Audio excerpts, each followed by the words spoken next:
Il y a deux types de déconnexion. Il y a en premier lieu celle qui arrive quand vous éteignez votre téléphone, et il y a en deuxième lieu celle qui vous arrive quand vous avez vécu un certain niveau de vie, en partie sur le dos des autres, et que vous devez continuer, parce que quand vous n'êtes plus sur le dos des autres, vous devez continuer avec ce qui vous reste, et que comme vous êtes quelqu'un qui gère pas bien son argent, visiblement, vous vous retrouvez à vous plaindre d'un niveau de vie qui est supérieur à la plupart des autres, mais qui pour vous, qui avez goûté à l'or, ça vous fait chier de devoir remanger avec des cuillères en argent. Donc on va voir le cas Luc Ferry, et vous allez voir, on va bien se marrer.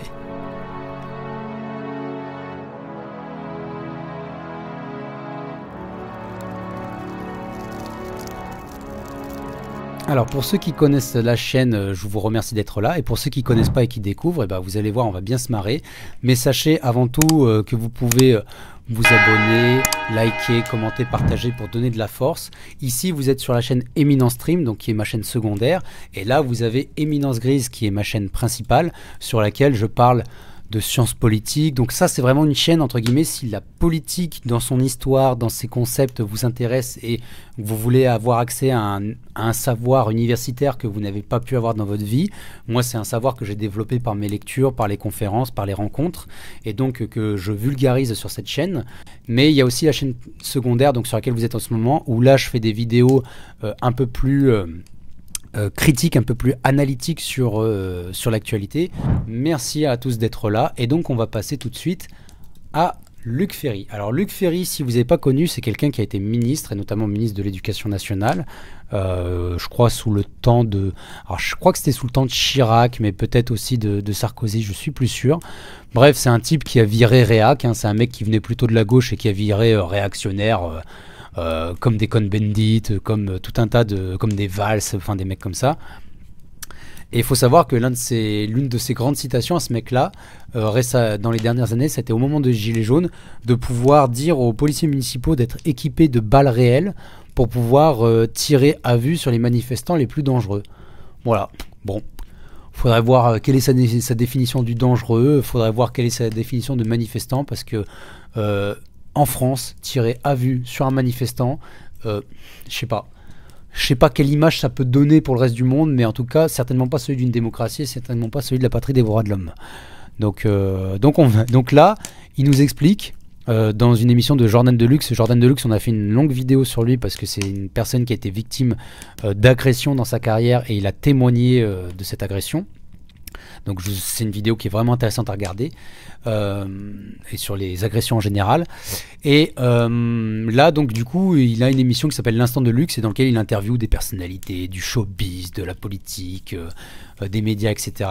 Et où il leur pose un moment des questions en ce qui concerne l'argent. Et c'est bien parce que c'est ce côté un peu de dire que il tape un peu dans le gras, c'est-à-dire qu'il aime pas trop quand les gens esquivent les questions d'argent, parce qu'en vrai l'argent, tout le monde en a besoin, c'est pas un tabou l'argent. En France, on a peut-être une certaine vision de l'argent qui fait que il y a une certaine méfiance de la part des gens qui font beaucoup d'argent, mais parce qu'en fait, en France, il y a beaucoup de gens qui font beaucoup d'argent parce qu'ils payent pas d'impôts en fait. Parce que c'est des rats en fait, parce que c'est des gens qui veulent pas participer au pot commun. Donc c'est ces gens-là qu'on n'aime pas en fait. C'est pas le fait que vous ayez beaucoup d'argent, mais ça ils n'arrivent pas à le comprendre, ça. C'est vraiment pour eux, ils comprennent pas. C'est trop compliqué. Les gens me disent « Ah, mais vous avez, vous, quand même, votre retraite de ministre. » Mais il n'y a rien du tout. Non seulement on n'a pas de retraite de ministre, mais quand on est ministre, on cotise soi-même. Voilà, donc j'ai zéro. J'ai juste ma retraite financièrement, vous êtes comment, Luc Ferry, j'ai ma retraite de professeur d'université qui doit être de 3 000 €. Donc 3 000 € pour votre retraite. Et puis par ailleurs, j'ai mes droits d'auteur, c'est tout. Ouais. D'accord, ok. Donc gagner 3 000 € de retraite. Oui, Donc c'est droits d'auteur. On va voir. Il dit pour l'instant c'est droits d'auteur, c'est tout. Donc 3 000 € et des droits d'auteur. C'est nébuleux. Ces droits d'auteur, ça peut être 1000 balles, comme ça peut être 10 000. On n'en sait absolument rien. Le mec, il peut avoir une tranche comme ça. Bon, il faut savoir qu'il le dit un peu plus tard, il a écrit plus de 200 livres, traduits dans 45 pays. 200 livres traduits dans 45 pays, il continue d'en écrire et continue d'être invité pour ça. Je pense que tu t'en sors en vrai. Luc.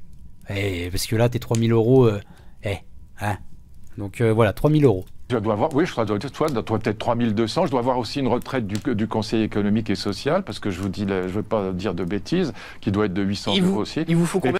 Donc voilà, donc plus 800 €. 800 €, savoir, je crois que c'est autour du minimum vieillesse. Donc il y a des gens qui ont travaillé toute leur vie de leurs 14, 16 à leurs 55 ans ou 60 ans, et ils touchent 800 balles. Ils touchent 800 balles, ces gens-là. Alors qu'ils se sont cassés le dos, ils ont passé des nuits de merde, ils se sont certainement esquintés la santé pour des métiers peu valorisants, parce que quand tu commences à travailler à 14 ans, bah, généralement t'as pas bac plus 8, donc t'as pas les salaires qui vont avec. Donc ces gens-là, ils touchent 800 euros. Et lui, il a ça aussi, hein. Il a ses 800 euros plus 3000, plus des droits d'auteur qui vont, fourchette entre 1000 et 10 000. Mais disons la fourchette basse, disons 1000, hein, parce que c'est pas zéro les droits d'auteur, donc disons 1000. Donc c'est-à-dire que là, minimum, hein, le mec est à 4008. Le mec est à 4008. Minimum. Combien pour vivre, Luc Ferry? Bah, il me faut beaucoup plus que ça, parce que j'ai des filles. Bah, il me faut beaucoup plus que ça, hein, parce que quand même j'ai des frais. Qui sont encore jeunes. J'ai 2 filles qui ont 20 et 21 ans. Et qui avec 3000 euros de retraite, vous n'arrivez pas à vivre? Ah ben non, je fais évidemment pas, parce que là, j'ai une fille mes filles sont dans des écoles qui sont extrêmement chères. J'ai notamment une fille qui est à l'école hôtelière de Lausanne, et donc j'ai fait un... Ah, Lausanne, c'est là où il y a aussi Bruno Le Maire. Ce serait marrant, hein, quand même, que Bruno Le Maire... C'est dingue, hein.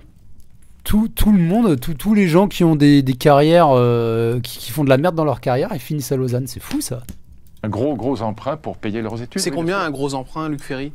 Ben là, franchement, ça vous regarde pas, mais c'est pas que je vais pas répondre, mais j'ai emprunté, je crois, 200 000 euros pour 200 000 euros? Oui, pour payer les études de mes filles, oui. Mais regarde, Luc, tu vas payer 200 000 euros pour tes filles. Pourquoi elles travaillent pas? Pourquoi elles font pas du mi-temps, je sais pas, dans une banque, dans un hôtel, dans un fast-food, hein? Pourquoi elles travaillent pas à mi-temps? Pourquoi elles ont le droit d'avoir leurs études payées par ton emprunt, et que, comme la plupart des étudiants, elles mériteraient pas de bosser à côté? C'est important de bosser quand même, hein. 200 000 euros pour des études, quoi. Oui. Mais c'est énorme. Oui, mais ce sont des écoles très chères. L'école hôtelière de Lausanne, c'est extrêmement cher. Mais là, du coup, vous avez fait un crédit carrément. Mais pour moi, c'est un investissement pour elle, pour la vie. C'est-à-dire que c'est un cadeau que je lui fais. Comme mes filles sont les êtres que j'aime évidemment le plus au monde. Ouais. Ah oui, mais c'est quand même énorme. Mais vous voyez, par exemple, pour lui, de mettre énormément d'argent dans un truc où leurs enfants seront bien, pour lui, c'est un cadeau. Je veux bien, hein, je pense que la plupart d'entre nous, si on a des enfants, on voudrait leur offrir ça. Mais il y a aussi le côté de, si vous êtes devenu riche, par exemple, parce que vous vous êtes levé tôt, vous avez fait des travaux difficiles, vous avez pris des risques en montant une boîte, et puis à un moment donné, vous avez eu des échecs, à un moment donné, vous vous êtes retrouvé endetté, mais vous avez réussi à sortir de l'endettement grâce à de l'aide ou je sais pas quoi, puis au final, vous avez lancé un projet qui finalement a fonctionné, etc. Donc bon, vous avez compris ce que c'était que la valeur de l'échec, la valeur de se retrouver à poil, quoi. Et du coup, je pense que c'est intéressant quand on a des enfants à un moment de dire on va te payer ça, on va te payer ça, on va te payer ça. Par contre, ça, c'est toi qui te débrouilles. Tu veux faire ça, c'est toi qui te débrouilles. Nous, on te paye la formation, on te paye le loyer. Par contre, on te filera rien du tout pour tes loisirs. Si tu as envie de faire des loisirs, t'économises par-ci, tu fais des petits boulots par-ci par-là, tu te débrouilles. Bon, évidemment, tu te débrouilles. Tu fais pas non plus des trucs entre guillemets illégaux. Puis après, si tu as envie de faire des trucs immoraux, bon, bah, ça te regarde, hein, mais voilà, il faut leur apprendre un peu à dire qu'à un moment donné, parce que elles vont avoir une formation à 200 000 euros qui vont peut-être, normalement, si elles trouvent du boulot, bah, leur faire des salaires à minimum 3, 4, 5 000 euros. J'espère qu'ils vont réussir à s'en sortir, hein, parce que si tu as des études qui te permettent d'avoir un salaire de 5 000 euros et que tu sais pas le gérer, c'est quand même grave, hein. 100 000 euros. Oui, mais parce que c'est sur 4 ans et que c'est en effet une école extrêmement chère. Oui. Donc tu vois, ils arrivent à le justifier, ça, parce que pour eux, dans leur tête, de payer 200 000 euros une école ou 100 000 euros 2 écoles pour 4 ans, donc ça fait 25 000 euros par an, pour eux, c'est normal. Parce que derrière, ils estiment que vous allez avoir un boulot à la hauteur. Et certainement que ça arrive, puisqu'en fait, c'est des trucs qui finissent par se coopter. En fait, quand tu es dans ces milieux-là, on va te nommer, on va te trouver un poste parce que t'es la fille de l'ancien ministre machin. Tu sais, on va même pas regarder tes capacités, on va se dire bon bah on va te laisser ta chance parce que t'es la fille de machin. Et après, si t'es doué dans ce que tu fais, tant mieux pour la boîte. Mais si t'es nul, qu'est-ce qui va se passer? La boîte, elle va dire quoi? Elle va dire, bah, bon, écoute, t'as beau être fille de machin, si moi tu me fais perdre de l'argent, ça m'intéresse pas, quoi. Mais c'est la meilleure école du monde sur le sujet. Oui, bien sûr, mais c'est énorme comme... Quand on est père de famille et qu'on a la possibilité d'emprunter, je le fais pour elle. Comment vous faites pour... pardon, je rentre peut-être dans du perso, mais je vous pose les questions comme elles me viennent. Je vous sens en confiance. Mais comment on fait pour rembourser 200 000 euros? J'ai publié, je crois, près de 200 livres, 200 ouvrages qui sont traduits dans 45 langues. Donc je vous dis, j'ai mes droits d'auteur. Donc voilà, il a ses droits d'auteur, donc... Il n'a pas que 3 000 euros de retraite, donc c'est un menteur. Donc c'est un mec qui ment. Il doit avoir minimum 10 000 euros de rentrée régulière. Alors c'est vrai que 10 000 euros de rentrée régulière quand vous avez, 200 000 à rembourser, ça peut prendre un certain temps. Mais attends, bonhomme, quand tu as une retraite qui va entre 3 000 et 10 000 euros, ça veut dire que dans ta vie, tu as gagné beaucoup plus. Et que si tu as bien géré ton argent, tu as du patrimoine que tu peux liquider, que tu peux revendre, que tu peux faire fructifier. Donc ce mec-là, c'est un mytho. Et en plus, il est certainement marié. Je sais pas combien gagne sa femme, ou la personne qui partage sa vie. Mais je pense pas qu'elle gagne non plus 900 euros de retraite. Elle doit pas être au minimum vieillesse, elle aussi. Alors du coup, bon, évidemment, ça nous fait réagir, et c'est normal que ça nous fasse réagir.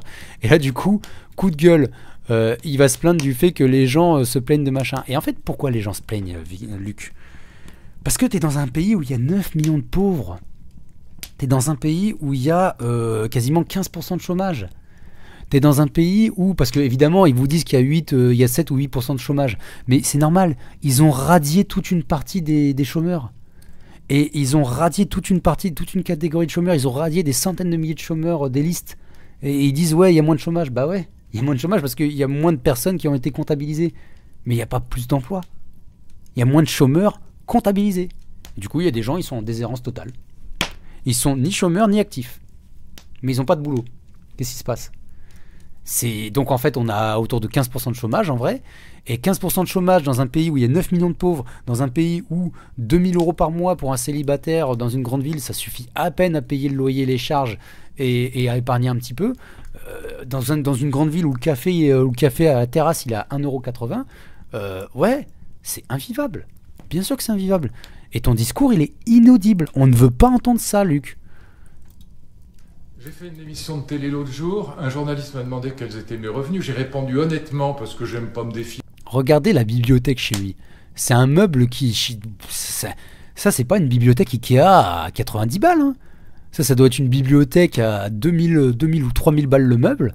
Il y a des livres dedans dont la plupart doivent être au moins dédicacés ou des pièces originales qu'il a achetées à 200-300 euros le bouquin, le livre ancien. Enfin, moi, je m'y connais un peu en livre ancien. J'essaie d'en acquérir quand je peux. Ce mec-là, il est littéralement entouré par le fric et il se rend pas compte que son discours, il est pas entendable pour des gens qui galèrent, quoi. Que j'avais ma retraite de prof qui est en gros de 3 000 euros plus mes droits d'auteur. Je ne me plains nullement, mais il faut arrêter de m'emmerder avec ça. Je suis locataire, je suis pas propriétaire, j'ai mes droits d'auteur, j'ai ma retraite de prof, rien d'autre, je suis pas un nabab, je ne me plains absolument pas, mais foutez-moi la paix, j'ai le droit d'avoir ma retraite et mes droits d'auteur. Mes livres, je n'ai rien d'autre. Et donc... Alors vous voyez, hein, le mec... Hein. Il fait une annonce comme quoi il gagne en gros plus que 90% des Français, que ce soit en retraite ou en actif. On lui tombe dessus et le mec se plaint. Mais le mec, il passe sa vie dans les médias à taper sur les grévistes, sur les mecs qui veulent la réforme des retraites, sur les mecs qui veulent pas de la réforme des retraites, sur les profs qui sont en grève, sur les gilets jaunes. Le mec, il a tapé sur tous ceux qui se sont un jour manifestés dans ce pays. Il leur a craché dessus sur un média grand public où il a pu s'exprimer à fond. Et là, il se prend un retour de classe sociale dans la tronche et il chiale, le mec. Mais c'est insupportable, ces mecs-là. Insupportable. Ça, c'est typiquement... Ça, c'est un boomer. Voilà. Vous saviez pas c'était quoi la définition du boomer? Vous en avez un. C'est insupportable. Donc voilà, et c'est sans compter les éventuels et probables revenus et rentes annexes, cette indécence, putain, bah voilà, l'indécence, voilà, c'est ça. Alors ça, c'est un chiffre, une source de l'INSEE, où 85% des revenus et des salaires sont inférieurs à 3 000 euros. Ça date de 2017, hein. 2017, 2024, je pense qu'entre l'inflation et tout le reste, voilà, on peut encore... Bref, voilà, c'était tout. J'espère que vous avez appris des choses intéressantes. Si c'est le cas, n'hésitez pas à vous abonner à la chaîne Éminence Stream. N'hésitez pas à découvrir ma chaîne principale Éminence Grise, et où vous allez apprendre des choses que Monsieur Ferry ne voudrait pas que vous appreniez, parce que sinon vous vous rendriez compte par vous-même que son discours est un discours imbécile et indécent pour la plupart de ses auditeurs. Je vous souhaite une excellente journée, une excellente soirée. Lisez beaucoup, prenez soin de votre esprit, et à bientôt. Salutations.